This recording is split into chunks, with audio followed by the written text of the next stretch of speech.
Did you catch that? It will not be well with the wicked, nor will he prolong his days, which are as a shadow, because he does not what? Fear before the Lord.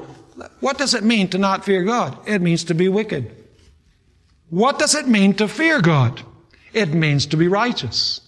And the days of the righteous are prolonged. But the days of the wicked are not. You say, well, I know a lot of people that have lived, wicked people that have lived a long time. Yes. Have they lived eternally?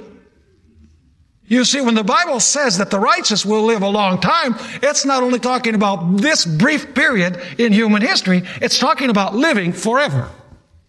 Now, let's notice Romans 3 and verses 10 through 18. Here the Apostle Paul is describing the sinfulness of the human race. And I want you to notice how he ends this passage. Romans chapter 3 and verse 10. It's a pretty sad description of the sinfulness of the human race. As it is written, there is none righteous, no, not one.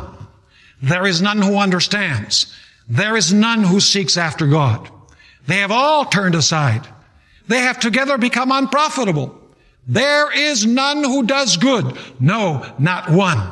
Their throat is an open tomb. With their tongues, they have practiced deceit. The poison of asps is under their lips, whose mouth is full of cursing and bitterness. Their feet are swift to shed blood. Destruction and misery are in their ways. And the way of peace they have not known. And now notice how the passage ends. It's described all of this wickedness, and then it says, there is no fear of God before their eyes. Why is it that you have all of this list of wickedness? Because people have no what? They have no fear of God before their eyes. Let me ask you then, do you think that the first angel's message is talking about the importance of being obedient to God and following what he says in his holy law? Absolutely. Now let's notice when the 10 Commandments were given, God said something very interesting to Israel a little bit later on. Notice what we find in Deuteronomy chapter 4 and verses 10 to 13. Deuteronomy chapter 4 and verses 10 to 13. Here, Moses is reminiscing about what happened on Mount Horeb when God gave the law. Notice, especially concerning the day you stood before the Lord your God in Horeb, when the Lord said to me, gather the people to me, and I will let them hear my words, because God spoke the 10 Commandments, that they may learn to what? When God spoke the 10 Commandments, it was to teach Israel to do what? To fear Him. So it says, I will let them hear my words, that they may learn to fear me all the days they live on the earth, and that they may teach their children.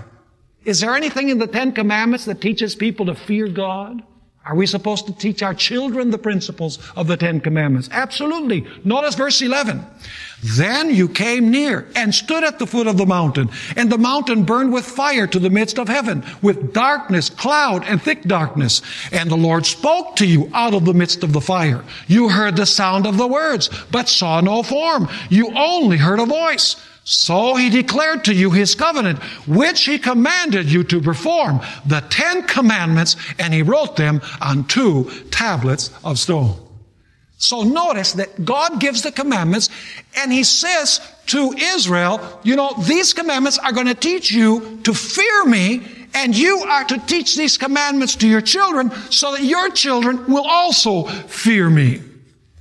By the way, do you know that the fear of the Lord involves in our way of treating other people? It changes rather the way that we treat other people.